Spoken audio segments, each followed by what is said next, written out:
This is my pen, my editing pen. Hey everyone, welcome to the Photographer's Lair. My name's David, and we are going to do something with Star Wars.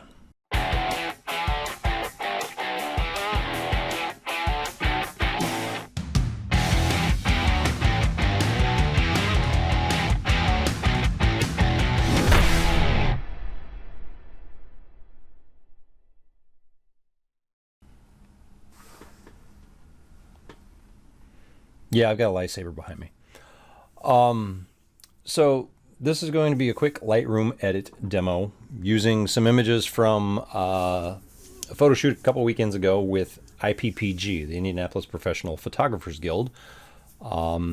Pretty cool shoot. They had a couple different things going on, different models with different looks, but I was mostly involved with the Star Wars shoot, of course, because that's kind of my thing. So I wanted to give everybody that attended and anybody else who's interested a quick little demo on some of the special effects you can actually do directly within Lightroom without even having to use Photoshop. Most people don't typically think of Lightroom as something where you can create special effects lighting, but using things like the radial and graduated filters and sometimes the brush, the adjustment brush, you can actually create quite a lot of pretty cool effects. So let's get to it. First off, this is the image I'm going to work on. And I've already done a few basic tweaks with the exposure and everything else. So just to show you, if I create a copy and just go to settings and reset everything, this is what it actually looked like originally. And one of the main things that you'll run into, even if you're using a good, LED high-powered prop lightsaber like the one that I've got, it seems really bright, but then when you power that up against like studio strobes, it really doesn't have the power to match as far as the lighting output. So even though it's a bright LED saber, when you take a picture of it like this, it actually ends up being pretty dull. There's not really a whole lot there as far as the light that is emitting. Now, this being the dark side, the Sith, this is a red lightsaber. We did gel the lights. You can kind of see it reflecting here on the hilt. The one over on camera right is blue. The one on camera left is red. That was intentional so that the glow of that gel, the lighting over here, would match the lighting of the lightsaber. So we'll use that kind of to our advantage here.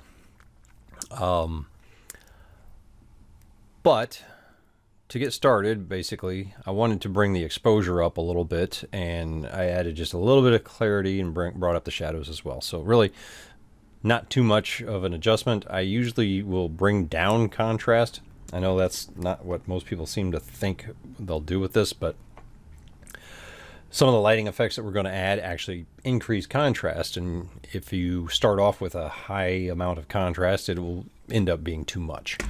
So what do we do from here? A couple different ways you can approach this.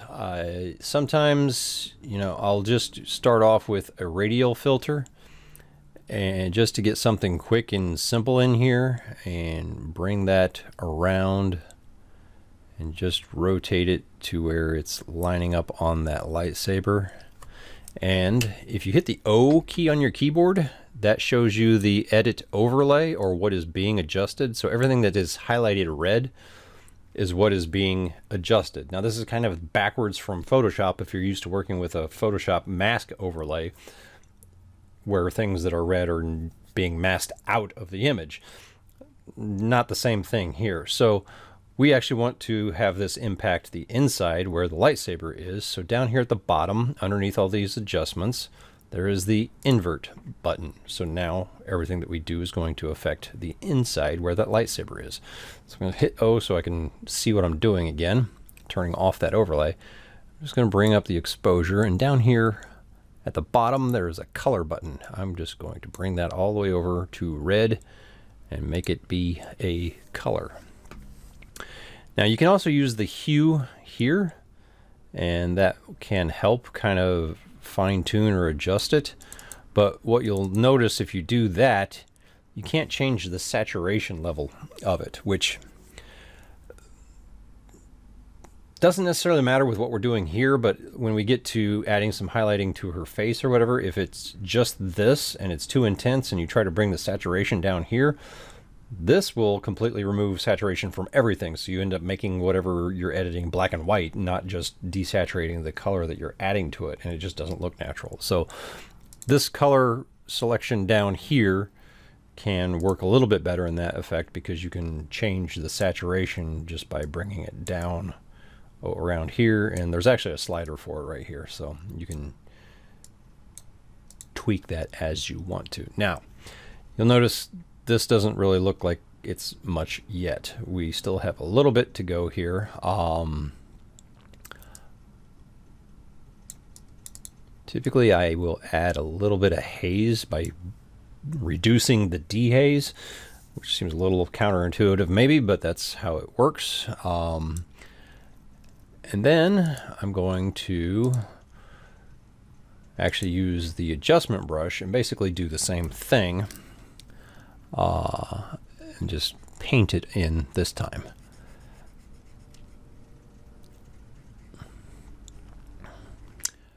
And whether you use the adjustment brush or the little radial filter, it doesn't matter a whole lot, other than the shape of what you're getting may not work quite right if you continue to use the oval shape of the, what is it? The oval shape of the thing, the radial filter, because it will make it kind of pointy on the end. Now this one I am going to come over here and mess with that. I don't like having quite that much of a glow to it.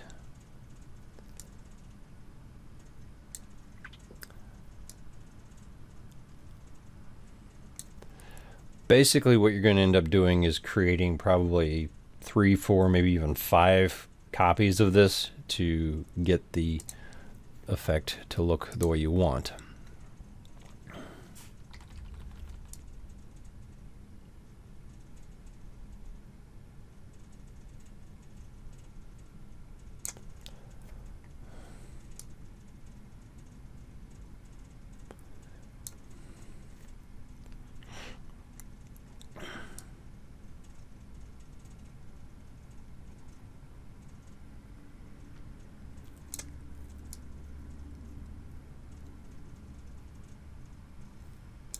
It's just a matter of going back and forth and tweaking each of the different little settings.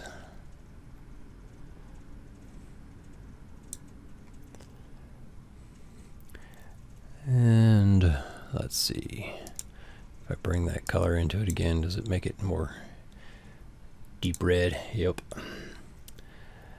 And I think I want to take away just a little bit of what's down here.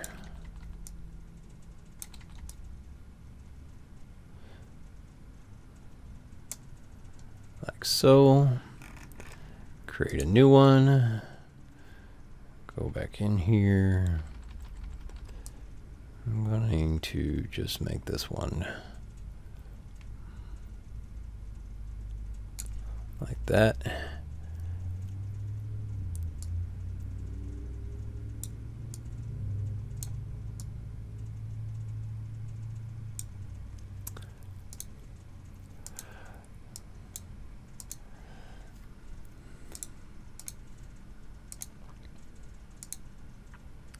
Maybe one more. And this is where it gets to be, like I said, a little bit difficult, because you can see the color of this is turning more magenta, and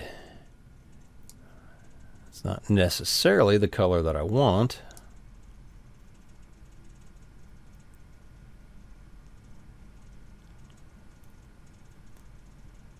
So you can keep tweaking tweaking the colors that you add and the hues and everything until you get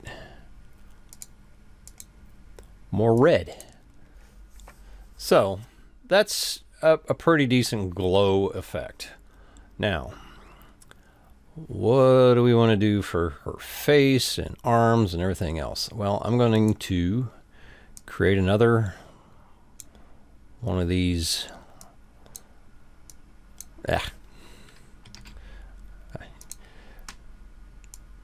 radial filters.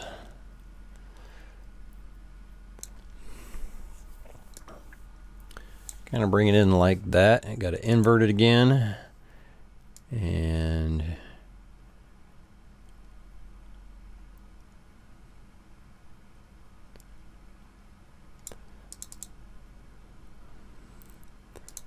add the color. Nice. Now, I don't really want it to be on the background and some of these other areas that are darker, so down here on the range mask, you want to turn that to Luminance, and then this slider, if you pull up the left side, will pull that color out of the shadows. So if you have never messed with this before, like here, I'm pulling it out of the highlights of the image. This will bring it up out of the shadows so that it only affects those highlight areas. I think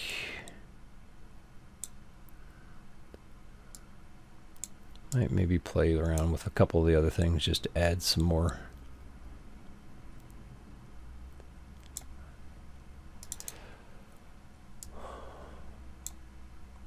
intensity to it. Yeah. All right.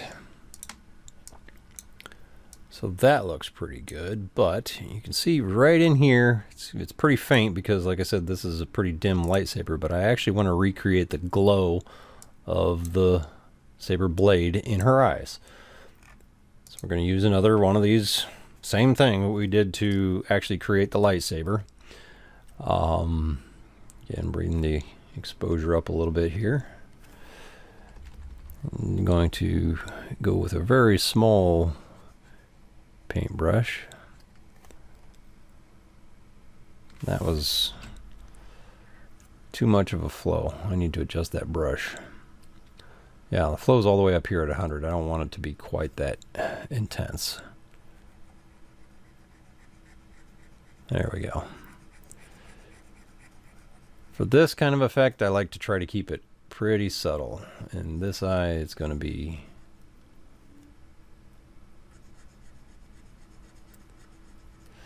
a little bit more like that. Same thing, add the color to it.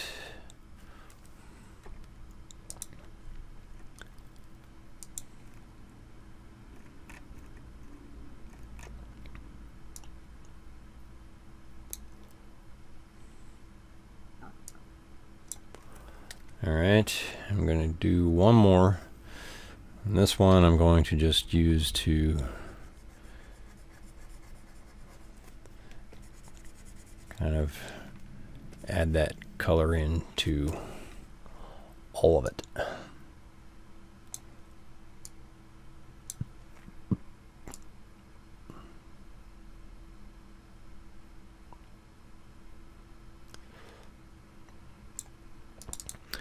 Sometimes I try the hue just to see if I can get it to work, but it usually works better if I just add the color down here, because at least then I know exactly what color I'm doing.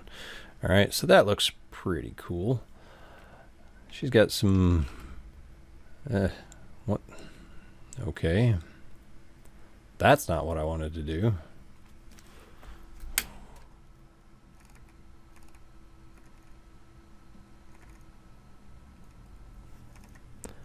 What the heck?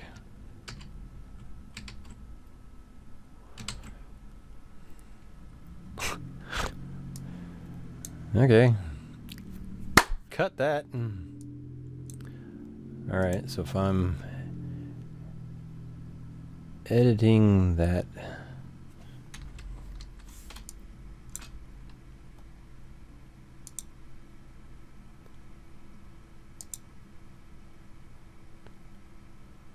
think it's this one. No, this is the one I want. Yeah. All right, so I'm gonna just do a couple quick, simple swipes to bring up the exposure on the little dark circles here. Actually,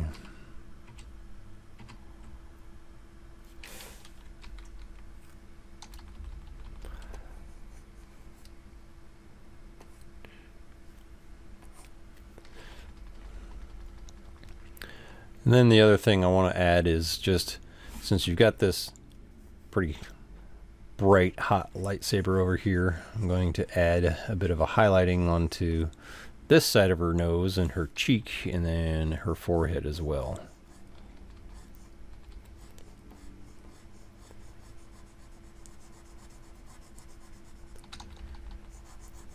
Just to give it a little more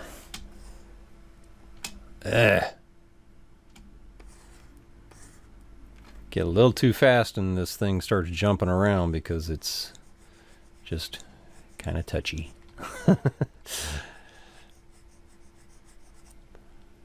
Something like that.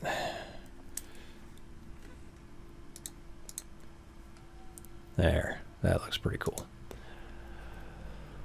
Okay, I'm going to do one more, and this is just to what I was trying to do earlier without the color, but bring up the a little shadowy area underneath her eyes here.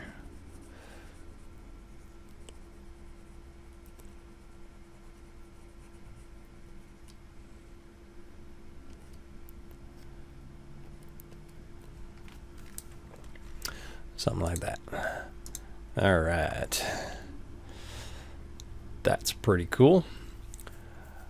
Okay, now one of the other things that I like to do, especially with images that have this kind of split between red on one side and blue on the other, is use the graduated filter. Graduated filter.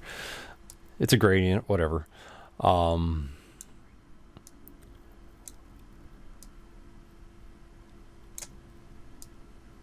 And basically kind of do exactly the same thing, but I'm going to bring in the red color on one side.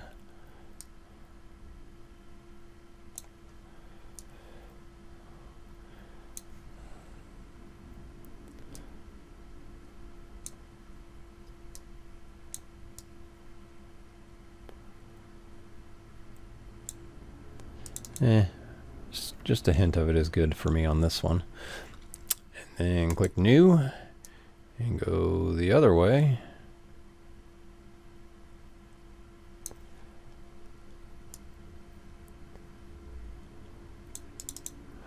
And there's a couple different ways you can do this. Instead of using the hue or the color down here, a lot of times I'll actually just bring the color temperature down.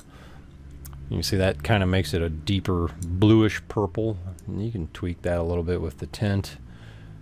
Make it a more green teal. I like that. Yes. Maybe I don't want the exposure of that up quite so much. Somewhere in there. So, just like that, and again, it'd take a little bit of time to go through creating multiple revisions and copies of those things.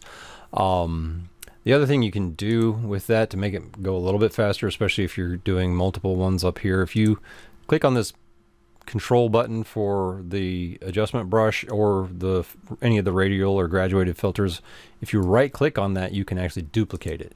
So it'll just add that real quick rather than continuing to add them individually like I was doing. So that's one way you can do that a little bit faster. But you can see between that and our original, quite a big difference. And it's a pretty nice, realistic looking lightsaber glow effect inside of just Lightroom. Okay, the whole Star Wars thing is all well and good, but you might be thinking, well, I don't do a whole lot of like special effects, Star Warsy kind of thing. So what else can this be used for? And you know, it's all a matter of taste and style and whatever, but you can actually do some pretty cool things with these filters in Lightroom, and it doesn't have to be all science fiction-y, Star Warsy, whatever. Like for instance, if I want to just create a subtle color wash in the background of this one, for instance, I can just create a graduated filter like that. I'm actually just going to use the temperature here, color temp, and warm that up a little bit, right? And you can change this however you want. It could be a radial filter if you don't want any of it impacting down here. Just simple little things like this to create some interest or variation across an image like this. So this is a high school senior shoot that I did recently. So this is the original. You know, I did some basic adjustments with the overall exposure and now adding that graduated filter. And if you want to, you could create another one and go the other direction with it, so you get kind of a contrasting warm and cool tone on the background of the image, and just play with those kinds of things. What else? Say for instance, you know, this is actually shot in studio, and I had a light above the backdrop here that was gelled kind of this warm yellow orangey color, but the light coming through this painted flowery garden looking backdrop is white. So I'm going to create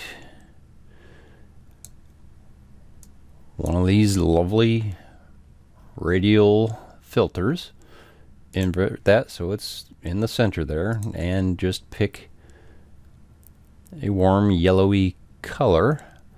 I don't want to make it too much crazy because I don't want it to not match the, or look like it's overpowering that background. Maybe somewhere, yeah, somewhere in there. Now, since I don't really want it on their faces, I'm just going to use the brush here, go to the eraser, and let's feather that out some more.